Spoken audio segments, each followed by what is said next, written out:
All right, folks, welcome back. This is the weekend commentary for the ICT mentorship. All right, so we have the dollar index and non-farm payroll Thursday and Friday conditions sent us lower into the volume imbalance. Now, before I start speaking on this, it's important that you go back and watch the midweek review, okay, so that we have things in proper context. Because at first listen, it's going to sound like I'm saying, I told you so, when that's not what I'm saying. Okay, at the time I was doing the recording on Wednesday, the market hadn't given me the information that I need, and I'll go over that information in this video. So that's kind of like the teaching portion of this weekend. But I'm going to try not to spend too much time on this video, because if I do, it just seems like I'm trying to create filler.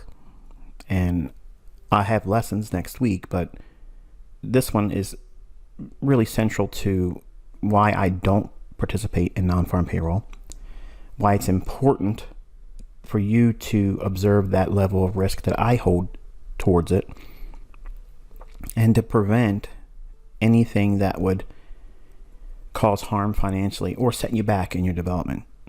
So I mentioned there was this opening here on this fair value gap that might need to close in, and if it did that and it went above here, my attention was here, and that's why I was teaching you that if this does in fact get traded through, your focus goes here for non-farm payroll.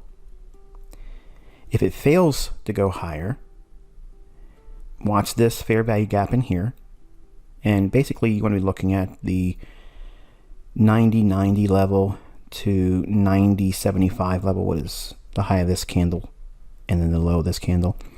I mentioned that would be a level to watch. And also, should we get through this, the volume imbalance is where it's going to go to. It traded through the consequent encroachment, midpoint of the volume imbalance. So we're looking for continuation lower. If it gets through here, sell-side liquidity below here. Okay. My long-term bias has been bearish on the dollar because I've been bullish on commodities. You know this because I've been calling the grain markets and the meat markets higher. I said that those markets would be bullish going into 2021 and probably rolling right on into 2022. That is a mirror image of what we'd expect to see in the dollar index, because as commodity prices go higher, dollar goes lower. The buying power of the dollar is reduced based on inflation. So we did get the delivery here. And these are a little bit unnerving for me as a mentor, because as much as I tell you that there probably isn't going to be a move that's favorable because of non-farm payroll, the idea of missing a move when you see a really nice run like that, it makes you second guess my advice when it comes to trading around non-farm payroll. Because some of you could clearly see this in hindsight and say, wow, that was a really easy sell now that you see it in the chart. It's altogether something different when you get in the marketplace and then you're positioned ahead of non-farm. And we had, and I mentioned this on my community tab this morning for my Saturday post that I usually try to put up on it. I mentioned that the projected numbers for non-farm payroll, they expected to see an addition of a lot more jobs being added than what we got. And I find it interesting, and you should be finding it interesting as well, that that failure to meet that number happens to justify this run down into this level that we were looking for as a downside draw. The context of what I said on Wednesday, okay, if you listen to it and you're not really paying attention, it sounds like I'm giving you a multiple choice A, B, or C. And that is a myopic way of looking at it, because I've given you in Wednesday's video parameters that would lead to it if it goes here or if it goes here. Now, with this run down outside of this fair value gap that you've known about, I mentioned also in the video that this would be favorable because it would be in line with my higher time frame bias on the dollar. The draw into this discount array, while it's not in my opinion, high probability because of non-farm payroll. If it were any other day, we would be in these types of runs, but it doesn't happen a lot. And as I mentioned on my community tab this morning, it's been a rather moot event for non-farm payroll, because since 2016, the jobs numbers have been improving, but they haven't really caused a lot of excitement in the marketplace. Now, because of the new administration and the eventual effects of shutting our country down for as long as it was, all those chickens are coming home to roost now. Okay, and what I mean by that, basically, like I mentioned in March and April of last year and all throughout the summer, that we wouldn't really see the impacts until 12 to 18 months. And now we're starting to see that. And we've been seeing the buildup in prices for commodities, grains, and meats. Look at lean hogs. I mean, it's entered the stratosphere. Okay, bacon's ridiculously overpriced. Pork is really expensive. That's going to likely continue. And as long as that does, that's going to put pressure on the dollar index. And while I don't have it here, you can pull it up on your daily chart. That low is also in contention once we get below this low, if we get below it. But I believe it looks like we might get it. I mentioned on Wednesday that there was a likely trendline phantom forming, and we have that here. Okay, you can see we broke through it, and you always attack the midpoint right here where that sell side liquidity is. It went right there and then consolidated and then ran for the premium high level of the volume imbalance on the daily chart. That's what this level is here. Okay, this is the fair value gap that it traded up into and left that small portion on, but it broke down out of it. Now on non-farm payroll Friday, as I mentioned on the daily chart portion of the commentary on Wednesday, I said that if we trade down through the fair value gap that was in this vicinity here, let me go back up to the daily chart here. I mentioned this area right here, which is essentially the 90-90 level to 90-75 or thereabouts. That's in here, okay? 90-75 and 90-90, okay? We traded down through it, and I said if we traded down through it and came back up in, that could act as resistance, which sends us up for a run into that volume imbalance. Go back and listen to Wednesday's video. You probably already downloaded it. It's in there. You can hear me say it. Those are conditions that, in my mind, sets up the low resistance liquidity runs. But try not to get so bent out of shape because you missed the move, remembering that it's non-farm payroll. And look how the number came out so awfully off target. Like they were expecting a whole lot more jobs, and it failed to do so. And look at the reaction in the marketplace. There are times when you'll get numbers that are coming out that are better than expected, and you'll still see a move like this. That's why I don't know what they're going to do, because there's manual intervention most of the time. When you see big events around non-farm payroll, that's manually done. So to answer a lot of questions that I get and have gotten from Friday is, why do I avoid taking these types of trades? Because I could get moves like this. Well, most of the time you don't get moves like this. I know what the price should likely do, but every time I've traded it, if I looked at every non-farm payroll trade I've ever taken in my history as a trader, it's less likely that I'm going to be profitable than profitable. And my wins don't pay for the many losses that I get if I'm wrong. When I'm wrong, it's because everything I'm trading should be as it should be. You know, if the economic report comes out and it's in favor, which I'm not looking at, but I'm waiting for the reaction in price. This whole idea of knowing what the number is going to be and also what the market's going to do as a result of that number hitting the marketplace, that's a facade. And I bought into a lot of courses, services when I was younger that claimed to be able to do that stuff, and it's nonsense. It's absolute nonsense. And anyone that says they can do that, they're a liar. This particular event each month has the highest level of manual intervention than any other event. Even FOMC rate announcements are better. and I'm not suggesting you should trade those either, but that is a better trade from an odds perspective than non-farm payroll, because this one's the circus ride. Like this one, you have no idea what they're going to do. And many times they go back and forth and they bust both sides of the marketplace, and then many times go right back to the middle of that range that they create at the release of the number. Whereas you have the market trading below that fair value gap that I mentioned on the daily, and then right back up into it here. Now what's actually occurring is we're seeing that displacement here creates a fair value gap and bearish order block. Trades up into it here. Your stop would have to be above this level here. Would you have been stopped out? Probably. Your broker will probably open up the spread a little bit more to get your in-house liquidity, and then that's it, you're gone.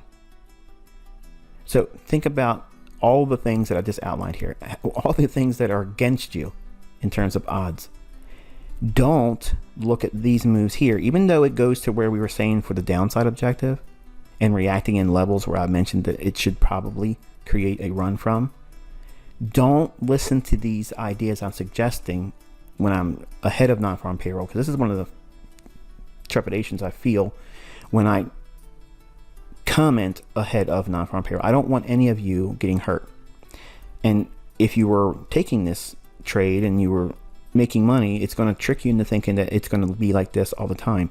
And then when the bad one comes, it hurts really bad because the spreads open up really wide, and sometimes your stop loss doesn't do what you want it to do, and it'll take you through a pain threshold that you don't want to see happen in your trading or in that particular event. And that's happened a lot to me. So while it does have a lot of the things we were looking for all of the sell side delivery down into here, what prevented you from expecting it to go up to that higher fair value gap on the daily chart? And again, let me go back to the daily chart. What prevented it going here? Well, the fact that we didn't get above Wednesday's high. We didn't even go through it at all. So on Thursday's trading, we just failed to make any new real high going into midnight. Rolls over. Small low imbalance with bearish order block. Hits that here. So you have your optimal trade entry here. Right on here. And then rolls down. Comes back up in. Fair value gap inside the context of that daily fair value gap. Again, listen to Wednesday's video. Then the market has a sharp displacement on non-farm payroll numbers release. Immediately runs down. Takes the sell side liquidity here. Consolidates. Runs back up into the sell side imbalance, buy side inefficiency. Rejects. Comes back down in. Digs into consequent encroachment. Midpoint of that volume imbalance on the daily chart. And remained heavy into the balance of the day. On the 15-minute time frame, you can see we had that run on the buy side liquidity here, shared on the daily log entry. Consolidation, small little run above the relative equal highs here. Breaks lower, institutional order flow entry drill, fair value gap, the whole business in here. All of this here, this is the same thing that occurred here. This is the same thing as this. It's the same fractal. It's going up to go down. It's going up to go down. It's going up to go down. And it's going up to go down. Okay, so you're creating that short-term premium in the marketplace and then expecting it to drive lower. And to some random level down below us? No. Inside of the level I outlined on the volume imbalance. So the main point in this lecture part is for you not to be discouraged because it did deliver on the bear side that we looked at. But it could have very easily been a lackluster number that came out that was probably in line with what the expectation was. And the market just consolidated like it has been doing for months. we don't get a whole lot of reaction, or haven't been getting a lot of reaction in non-farm payroll. It used to be like this. It used to be really nice and had a lot of volatility, which is what drew me to trading it. But we don't have that now. But yesterday was obviously a deviation from the norm over the last few months up to a couple of years. All right, here's the euro dollar daily chart, and we have this down closed candle here, bullish order block. I wasn't able to find any more continuation to get down into here. So Thursday, in a mirror image of what we saw in the dollar index, market rallies back up, completely closes in the fair value gap here, which is what I was looking for if we were going to go on the upside. And now, because we've done that, it'll be interesting to see if we hold all that range here, because if it's bullish and dollar is bearish, and long term I believe it is, then it should start digging into this wick here. So we have consequent encroachment, midpoint of that wick. So in other words, the closing price to the high, get that 50 level, mark that on your charts and draw that out. That's your next objective. And we'll just look at around 122 big figure. And then it's 10 pip increments above that as we eat into this range and maybe even run through it. Do we need to come back down in to any of this here? Well, it can come back down into consequent encroachment of this fair value gap, which would also be right about this level here for the bodies of these candles. So we could trade down to that and then maybe reaccumulate and send it higher. Because it's Sunday, I don't know how it's going to open. Like, it could do something entirely different. But it really rammed it up above this old high, and we don't want to see it give much up in terms of retracing into this high. Like, in other words, we don't want to see it come all the way back down in to this for a bullish order block retest and go higher. That would not make any sense to me, because we've now taken external range liquidity out here. What's external range liquidity? From this high to this low, where's the buy side? Above this high. So it's traded through that. Now we created a new range from this low to this high. It's above here. So it does not need to come back down in to gather up any more accumulation of longs, because it's done so here, and it spent multiple days in here, almost a full week, and then displacement came later. So I don't think it needs to come back down. If it comes back down to this level here, that's probably not bullish at all. It's okay and it's permissible for a price to come back down into midpoint of this fair value gap, reaccumulate in that level, and then try to send it higher after that. But it would be better if it just kept on going. I'd rather see that than any kind of retracement where we're at. Dollar index on the hourly chart, short-term buy side liquidity pool here, and then that fair value gap is the premium high, discount low. We traded through that from optimal trade entry on a bullish order block, fair value gap, and non-farm payroll. It's also, go over to the left, here is your last up close candle with a low and a lower low, and you have your breaker here. Okay, so draw that out in time. Yes, we traded up into it here, consolidated, left it, came back down into it there. Optimal trade entry. If it were not a non-farm payroll event, I would have been all over this as a long right there, and then would have basically got out here. I would have not held on to anything above here. I would have been getting out at that level or just below it, taking partials at this level, something at consequent encroachment, but everything would be off here.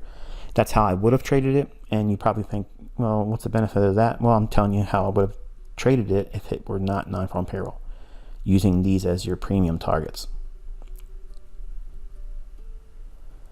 Euro dollar on the 15-minute time frame, you can see again that bullish order block here, fair value gap, trades down to optimal trade entry, New York open kill zone, order block, rallies. Really nice. Look at where the bodies stop. Yes, it wicks through and it eventually does trade higher, but it goes right to consequent encroachment, midpoint of this premium high and this discount low of that daily premium fair value gap on the euro. It trades there, comes back down, accumulates down by the discount low, rallies. What's in here? What's in here that it does just this return? Some of the folks that ask a lot of questions about why doesn't the imbalance completely close in? I taught that last week as a lesson, and you're seeing it again where this higher time frame fair value gap is the parent of this price swing. In other words, it's going to be subordinate to this level and not that of the lower time frame 15-minute or hourly imbalance that's down here. You're looking at this as it has to fill. And this is how people think that liquidity voids, okay, or buy side imbalance, sell side inefficiencies, or imbalances in general, or price vacuums, or whatever you want to call it. The idea is it doesn't need to come back down into this level. It's not necessary because we entered and changed the state of delivery because we moved from a lower time frame into a higher time frame premium array. This is the initial one, and this is connected to this one in the sense that this is the discount low and this is the premium high of the fair value gap on the daily chart. So once price trades into this fair value gap, all of this down here below this level is not of any concern near term anymore because the delivery has been changed from discount to premium, but now premium PD array, it has to be marked out as a individual equilibrium premium or discount, and this is the low end of it. So in other words, we went from a oversold condition to overbought to now, because we're inside of this range high and this range low relative to its daily fair value gap. You're going to need to listen to this part of the video a couple times. We have entered, even though we're in a premium level, we're still now, when it trades back down in, we are at a short-term discount relative to this low on the fair value gap on the daily chart and this premium high of the fair value gap on the daily chart. So cancel all of this and just keep your focus on this level and this high. So when it trades back down in, this is short-term oversold. But when you compare it to something like this low or this low or this low or this low, and indicators would not see this as oversold. But I don't use indicators. I'm framing the context on what the market is going to seek and how the algorithm is going to refer to old data. Where are the concerns for us as a trader that wants to mimic what the algorithm is going to do? You have to watch how we move from one state of delivery, which is short-term oversold, overbought. Then once we cross this line here, we enter a new level where this is the framework. This is your dealing range. It's an implied dealing range because it's not like this high and this low. Okay, this is an imbalance area. So it's not the same, but you have to treat it just the same as if it were a level where it traded down as support and this found resistance. If I want to use retail logic for a moment to help you understand it, we move into this area here. Once it trades back down in, that is short-term oversold or cheap or a discount, and it doesn't need to come all the way back down in to rebalance any of that because we're looking at the higher time frame imbalance now being a greater factor, or as I mentioned, it's a parent compared to this child, which would be subordinate to the parent's authority over price, and then the market eventually trades higher. British pound versus US dollar daily chart, and this one here, just like I said, I didn't know what it was going to do. I wasn't sure, and I've been really reluctant to talk much about it, but I'm sticking with it to show you the levels and degrees of risk that are associated with it when it's not as clear. Imbalance in here, it's still likely to be the upside draw. I mentioned that these lows, which was sell side liquidity, and these highs are buy side liquidity. Which one it was going to go for, I didn't know, and it still didn't even run for it. Even though it went the direction towards this, it hasn't even traded up in there. I'm looking at it where that might be where it tries to draw to, but do I want to trade it? No. And you can see we have failed to get up there so far, and all of this in here is just really, really hard to read on the hourly chart. On the 15-minute time frame, again, real sloppy. We did get this on Wednesday. I mentioned how we could possibly see it run up here and then break down and run out its relative equal lows, which would have been these lows in here. as I mentioned, that euro had essentially done that, but cable hadn't done it yet. Well, we went up into that level, filled in the complete closure of that fair value gap I was mentioning at the time on Wednesday, and then it traded lower, but then failed to go lower than this, consolidated, and then within this high and this low, just real sloppy price action. London created a short-term sell-off, took out some sell-side liquidity here, and then vaulted from there, going after the relative equal highs for buy-side liquidity. Swept this high here, came back down in. Now you have the low, high, low. If it were not non-farm payroll, this is your buy on a breaker. See this fair value gap back here? Extend that in your own chart. The same thing I just outlined on the euro is what's being seen here. That's why you don't have to have all of this level in here being rebalanced. Why does price only go down this far, Michael, and then go higher? Why doesn't it close in that? Well, it's because it's going back to this level here, and now we're at a higher premium level. While it's oversold here, it becomes overbought. Now we come back down into this level here. It's what? Oversold. It's cheap. It's a discount. And match that up with a bullish array. Low, high, lower low, bullish breaker. Extend that out in time. Here you go. Mean threshold essentially almost gets to it, but nonetheless, it's accumulating inside of this old fair value gap. This logic doesn't even get mentioned anywhere else, okay? When we see imbalances, we don't forget them, okay? They're going to exist as long as 60 days from now, okay? Or behind us. Go back 60 days. Any fair value gap or any imbalances, the algorithm will use that level again. It might act as an inversion level. It might act as a support level. It might act as a target. It remembers it, okay? So if it remembers it and recalls it and trades against it, then we should be concerning ourselves with it as well. After 60 days, that tends to expire for me. The market eventually rallies up, peters out a little bit going into the close, and still leaves this level open. So we'll see if it wants to come back down. And anything deeper, I like to run on the sell side liquidity here, a small little fair value gap. That would be a nice run that would set up here something to practice in paper trade, or not really paper trade, but forward test and see if it does that very thing. And that'd be a nice little run, not a whole lot of pips, but something to obviously practice with. I like the fact that we took sell side liquidity here, and next level of sell side liquidity that would be taken here with a fair value gap. That would make sense, and then send us up into that daily fair value gap on GBP. And that, my friends, is going to be it. And try not to spend too much time jawboning. In short, I'm looking for continuation higher on cable. I'm looking for continuation higher on euro. I'm looking for continuation lower on the dollar index. And until I talk to you by way of the daily log entry on Monday, be safe. And to the ladies, if you're in attendance, happy Mother's Day.